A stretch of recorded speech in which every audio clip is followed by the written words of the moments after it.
Welcome back to the Tracy Take. I'm Tyler here with my brother Ryan. Today we are breaking down the Las Vegas Raiders 2024 off-season recap. We're going to go over all the departures, acquisitions, review their draft picks, and at the very end of the video, we're going to break down their 2024 schedule and give our record predictions. So be sure to stay tuned for the entire video. Before we get into that, be sure to like this video, subscribe to the channel, and tackle that bell to get notified when new videos come out. Ryan and I, we have videos coming out every Monday through Friday at 5 p.m. Eastern time. And once the season starts, we're going to have weekly prediction videos for all of the Raiders games that you're not going to want to miss. So be sure to ring that bell and subscribe to the channel to get notified. And Ryan, thanks for pulling this up here. So what we have here is the 2023 team stats according to Pro Football Reference here. And quickly want to start out this graph kind of like I think one of the few graphs I'd say perfectly kind of encapsulates the team, I think, and just like where their strengths were throughout across the 32 teams as well. There are some team stats who I think their offense was better or worse than what the stats actually gave them. But for the Raiders, very weak offense just because of everything going on with Jimmy G. And then also then too, they had the whole Josh McDaniels fiasco. And then Aiden O'Connell, I think, came in and was serviceable. But in general, though, just wasn't the overall production, especially too in the rushing department that we were expecting from them as well. I traded away Josh Jacobs in the 2023 offseason, so paid off perfectly for my dynasty team. But anyways, defensively, though, I think defensively, they have one of the top defenses in the league as well. I think even their sacks numbers, I think probably they say 15th right here, but there were a lot of teams between let me pull this up here just to confirm. Yeah, there were a lot of teams. The Cleveland Browns were at 49 and they were 6 overall. So like they're really in that upper average. I think a couple more sacks here, but they were one of the top defensive lines in the league. I think they only got better as well. And we're going to address that here in a second. But yeah. I really like this Raiders team. I just like the way that they play. I like the fight that they have. What are your overall thoughts on the Raiders team coming into this 2024 season? Yeah, they were one of those teams where I think offensively they just tried to get by, especially after Josh McDaniels moved on. I think they did a good job of just one kind of coddling Aiden O'Connell a little bit, not letting him take too big of risks as that rookie quarterback, make sure that he's seeing the field, calling plays that are within his repertoire, not really pushing it. But then also I think defensively, these stats are a little misleading because I think as the season went on, this was a top 5 defense in the league. It's just, I think as the season started, it's defense to me is so, I don't want to say emotional, but it kind of ebbs and flows like with how the team feels. Because if you're playing defense with a lot of confidence, you're getting to play downhill. I think that really benefits teams. And when you have that poor locker room environment, I think that definitely damages the defense's mentality. And going from Josh McDaniels to Antonio Pierce, who is that player's coach, that defensive-minded guy, I think that really helped boost this defense's performance here. So all in all, I think you would have liked to see more production from the offense, but I think that can be fairly easily explained away due to Josh McDaniels and some of the disasters that he was involved in. And I think this defense steadily improved throughout the year. They should be better, as you said, going forward. And I think these statistics, while on the offense side may not back it up, I think eye test wise, they definitely seem to be good. Yeah, no, and I think one thing too to prove your point as well, that as the season went on, they got better. I would say offensively too. In the first 4 games, they had 10 turnovers on the offensive side of the ball. So I think a lot more time. I think that the defense was on the field. But then as you go on, I think then too from like the second half of the season, they had 3 games with multiple turnovers, but the vast majority of their games they had no turnovers at all. So I think a lot better protection of the football, a lot more time. I think giving the defense the rest of the need and also just keeping that overall game momentum is what you were talking about as well. So I like the moves that the Raiders did. And then they also then too, one of my favorite moves as well, I think they then re-signed Antonio Pierce as the head coach. A lot of times you see these head coaches or these teams, like they get fired coach midseason as interim coach and the team likes playing for the guy, but they go externally. I like that they're sticking with Antonio Pierce. Another reason to your point as well, that they just seem to really fight for the guy. They really seem to play, especially on the defensive side of the ball, which if you already, I'm sure we're going to say this phrase a lot throughout this, but they're probably the best defensive front in the league. And I'd much rather have that as well. And if you can get this team playing for a guy like Antonio Pierce, who is just that much more aggressive, that much more fight, and the team we're seeing out of Dan Campbell in Detroit. I think you're only going to see this defense get better and better, especially with some of the acquisitions that we've seen. So I think let's move on quickly to the departures as of right now. So I'm starting off losing the right tackle Jermaine Illuminor to the Giants, lost Amik Robertson, lost Josh Jacobs, Bilal Nichols, Austin Hooper, Jerry Tillery, Jimmy G, Tyler Hall, and then receiver DeAndre Carter. Those are what we've seen so far. That's based off the over the cap. If there's anybody we missed, please let us know. A couple other free agents that are out there: Greg Roten, Hunter Renfro, Jacob Johnson, Brian Hoyer as well. I think I want to say the most notable one is Josh Jacobs, but he really just had that one great season, 2022, was not the same guy coming in to the season. Also, too, I think the offensive line production fell off a little bit as well, which kind of impacted that. Also, too, passing game overall, probably that giant decrease impacted that performance as well. So I don't think that's as big of a loss. I think some of the loss in the trenches, both the offensive line and defensive line, I think are going to be noticeable. But they also, I think, replaced and found good replacements for those guys as well. Anybody here you think that is just a major, major loss for this team? I think Josh Jacobs somewhat, but again, that's a little hard to say because he wasn't super productive last year.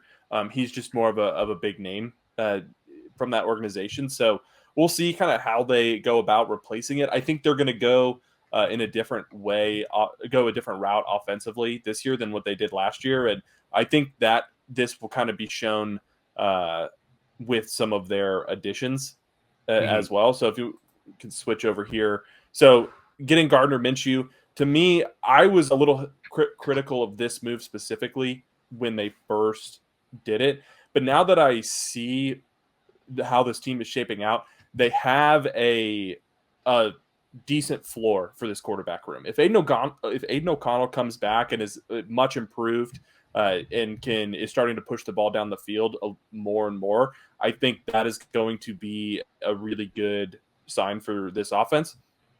But if he comes back and he's kind of the same, maybe has a sophomore slump, Gardner Minshew can step in and be that game manager that they want. They have Jacoby Myers, Devontae Adams. This is a good wide receiver room. And then you go out, you get Alexander Madison, who's good between the tackles. You get Brock Bowers, Jackson Powers Johnson, and DJ Glaze with top 80 picks. That, to me, you got Michael Mayer last year, indicates a lot of two tight end sets. Jackson Powers Johnson, one of the best interior offensive linemen we've seen in a draft class in a while.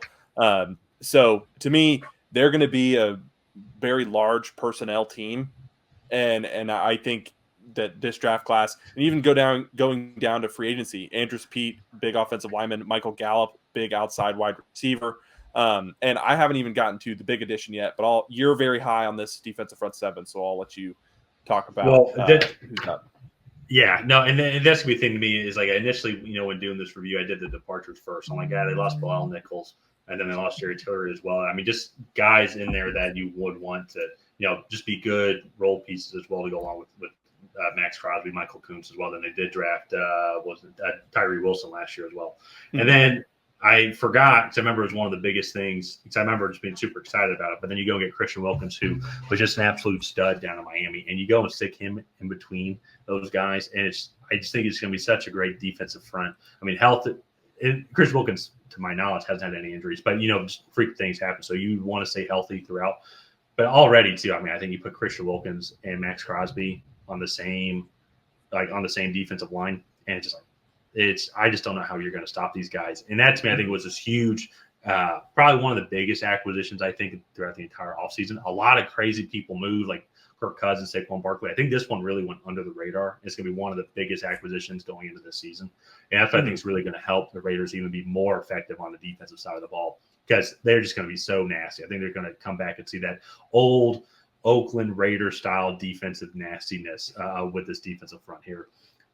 Quickly want to go to your point about Gardner Minshew. I actually think Minshew's going to be the starter because I think too, if he can just replicate and be that guy that he was in Indianapolis here, they don't have as good of a run game, and that's going to be the question mark I think going into this offseason is how does the Raiders develop some sort of run game. But I think he's going to be a little bit more consistent and a little bit more effective than Aiden O'Connell. But to your point, though, Aiden O'Connell has a lot of good experience from his rookie year as well. So if something does happen, or if there is a QB battle and Aiden O'Connell takes that next step, I think either way, you're going to see this offense advance. And that's where I think going getting a consistent guy like Gardner Minshew, you know what you're going to get. So worst case scenario, if Aiden O'Connell doesn't take that next step, you already have this guy at day one who I think can be the consistent starter, who can get the ball to Devontae Adams, get him his 10, 11, 12 targets, who's also on my dynasty team as well. So I really want Devontae Adams to keep up that 12 target game here. Yeah.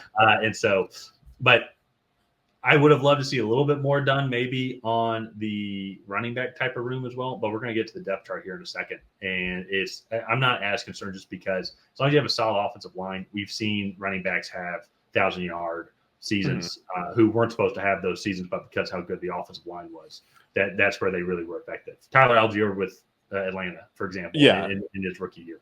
So, well, and I also think too, if you have a star guy, like you have a Josh Jacobs, I think, yes, that you have one back that can do everything. That's a true 3-down back.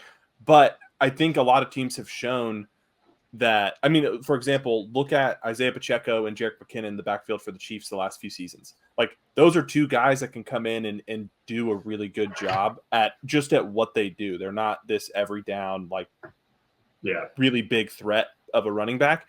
But that offensive line blocks well. But then so you get Alexander Madison, who is that, to me, between the tackles runner, downhill runner that you want, and then you go draft a guy like Dylan Lobby. And granted, with rookies, you never know, but he seemed to be one of the premier pass catching backs in the league there. So, well, I'll even say but I think you need a better example. Go look at Saquon Barkley's production while in New York. I mean, he's had no offensive line. Yeah. And so now he's going to Philadelphia, which says historically a much more improved offensive line. You'd be curious to see how he does. But let's quickly go over the depth chart here. And so this is from Over the Cap. No, sorry, not Over the Cap. Our lads as well. And so starting off here, Devontae Adams, Kobe Myers, Trey Tucker. I think the curious thing to me is just going to be who's going to be that third starting receiver. They did get Michael Gallup as well. The guy I believe we briefly mentioned a second ago. But then the offensive line here, Colton Miller, Jackson Powers Johnson, Andre James is the center, Dylan Parham, and then Thyre Munford Jr. as well. I think that's going to be fascinating, just kind of how this offensive line develops, because they did lose Jermaine Luminor, and then they did also lose somebody else I think that we didn't mention. Greg Van Roten is a still free agent, so I have to kind of wait and see. But just seeing how the offensive line develops as well, seeing how the tight end room develops, and then kind of lastly then to really the QB and the running back room as well. I like a lot of the players that they have. I think just the main story for me on this training camp is going to be just which pieces kind of fall in place. Like, is it going to be Gardner Minshew, or is it going to be Aiden O'Connell? Is it going to be Zamir White or Alexander Madison that's going to be the number one running back as well? Who's going to be that third receiver as well? How are they going to utilize Brock Bowers and Michael Mayer? Points that you mentioned earlier. I believe that those are going to be the interesting just kind of battles and decisions that we keep seeing throughout the training camp for the Las Vegas Raiders. Yeah. And I think that was one of the things that they tried to do was, if they don't have the best players at that position, which I think they have good players in the offensive line, they have good players in the wide receiver room, they have good running backs, but if they're not like the best, they just wanted to create competition in those rooms so that the best emerges, try to get better through competition. And I think this offense will be better for it. I will say there have been some rumors around Devontae Adams potentially wanting to leave the Las Vegas Raiders. I don't know how true they are. Just, in the Twitter sphere, it kind of things can randomly circulate. So yeah, that'll be interesting. We'll talk about that here in a second when we get to the schedule. I want to touch on the defensive depth chart here, and to be honest, and too, I don't really have too many complaints here with the defensive depth chart. I mean, I think this is going to be the starting lineup as well. Curious to see how some of the backups fall in, and maybe if there's some competition in the secondary, because I think if there's some weaknesses, it might be in the secondary. But this is the point I think we were going to say earlier, but we've talked about this a lot throughout this entire offseason recap, is we would much, much, much rather have the best defensive front and a subpar secondary. So I think you can get after the quarterback. I think it takes a lot of pressure off your subpar secondary. Not saying the Raiders do. No, I'm not saying the Raiders do. I'll leave that up to y'all's opinion out in the comment sphere. But it's just a for sure fact that the defensive line for the Raiders is much better on paper than what the secondary offers, and I think that just provides a lot more cushion as well. And so I think, how does the secondary evolve? Who's going to be the top players that comes out of there? Because then if they can have an above average secondary, which I think there's some potential for that, but there's still some question marks. That then I think is going to be. I mean, we could be looking at a top 5 defense here, especially statistically going into the 2024 season. If not a top 5 defense, I would say a top 5 sack leader in the NFL. So, there have.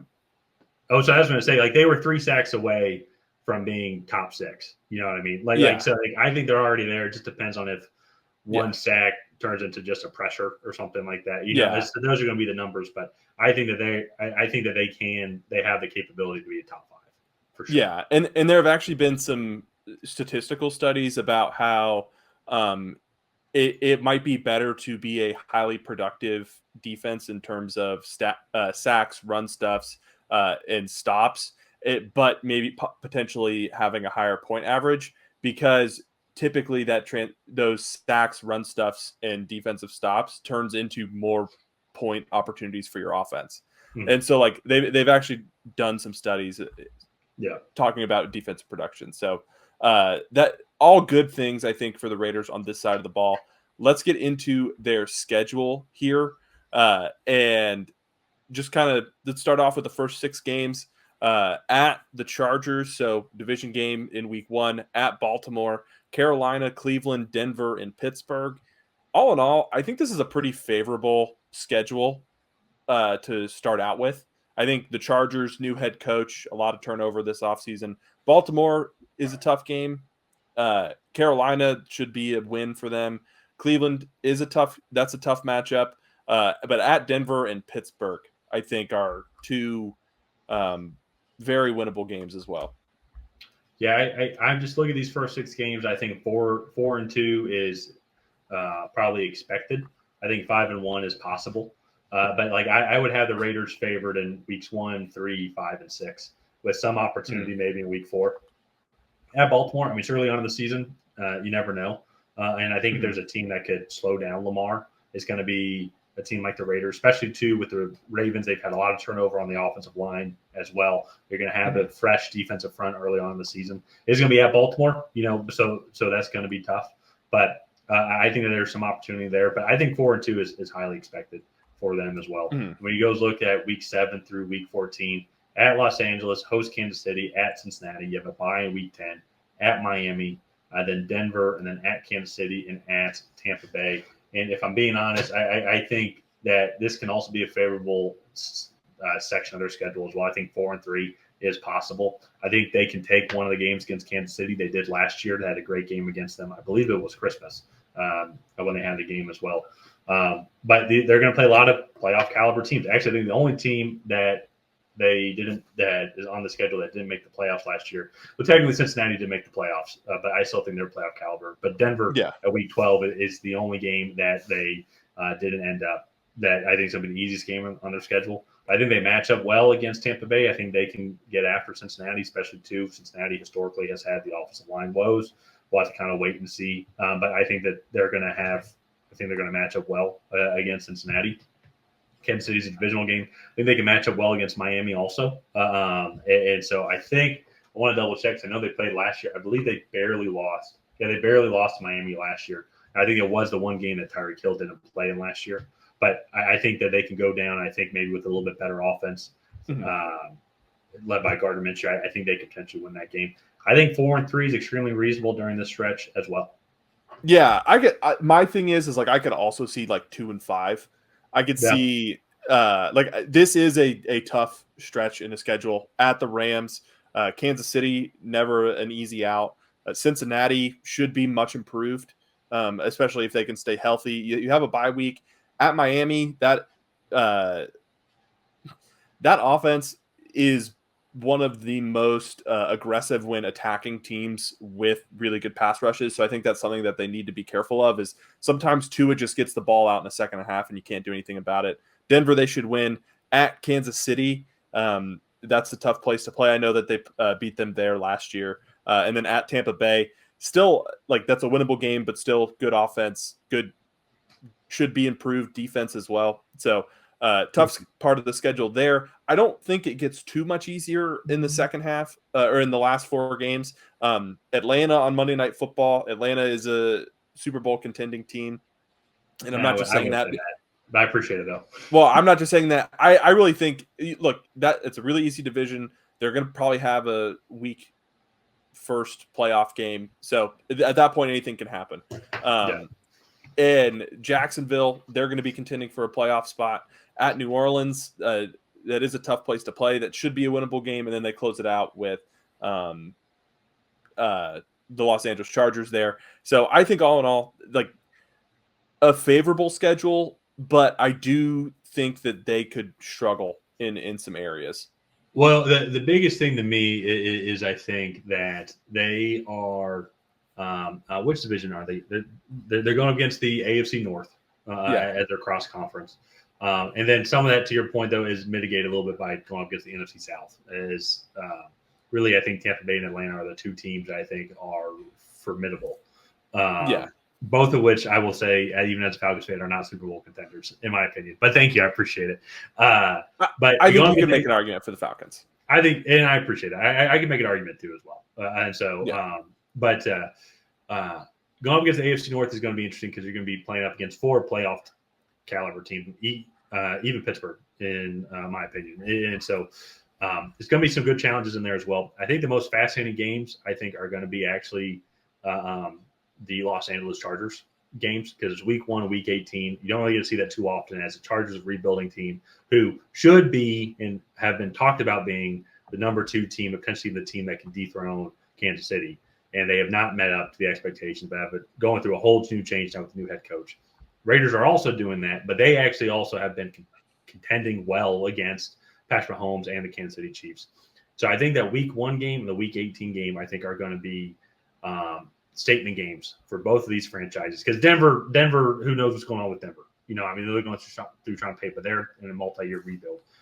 Chargers on paper should be very good. Had 6 games losses last year that were by 3 points or less, and a whole new regime. Raiders, though, they also they went 8-9 last year, but they went through a whole new regime change, and now they're playing for a guy that they like. And you look on paper, they have good guys that can be competitive. So I think that both of those 2 games, the ones I'm really penciling in, because I want to see really I think both these teams have the mentality of we can beat the Chiefs. We can beat the Chiefs, because Justin Herbert and the Chargers have had opportunities throughout the years, and Brandon Staley blew it for them. Raiders have actually beat the Chiefs, and I think if they can get a full season together, which I think they can be if they made the right moves, I think they could potentially be the team that takes down the Chiefs. Yeah. So I think both those games are going to be fascinating to watch here, because both teams, I think, even to have a lot going on in between these matchups as well, where they have opportunities to prove themselves as the new number 1 team in the AFC West.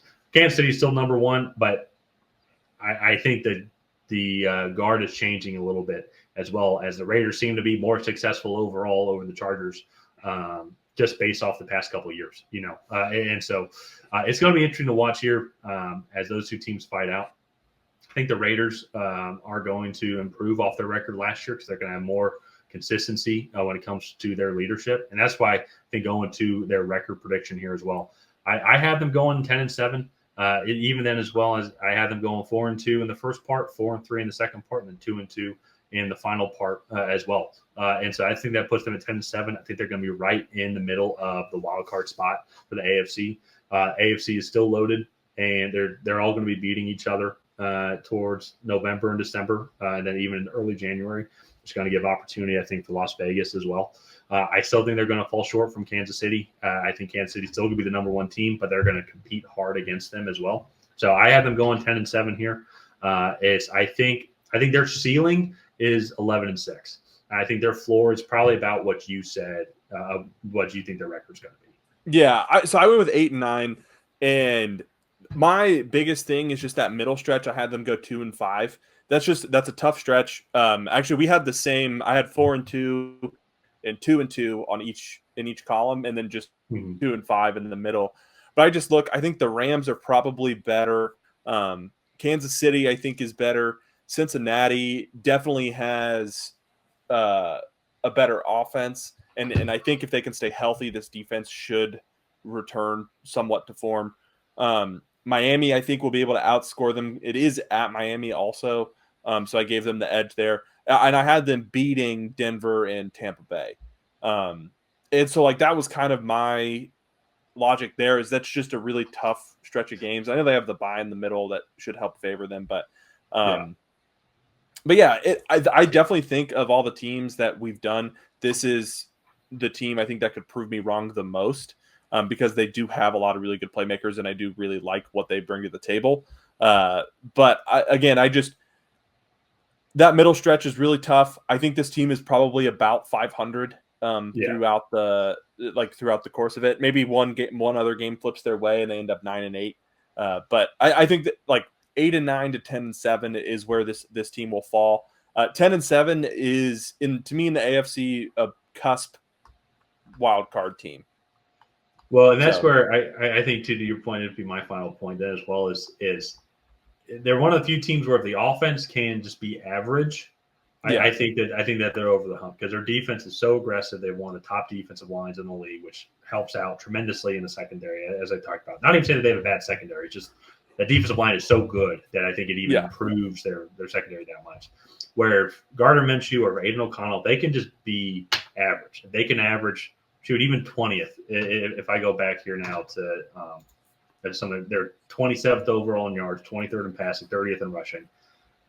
If they can just bump those up to where if they're just around 20, 16th overall, I think would be great for these numbers as well. I think that would be amazing for this team, just with their overall expectations. So they can be average to just slightly below average. I think this defense is only going to keep getting better, especially too with the addition of Christian Wilkins in the center.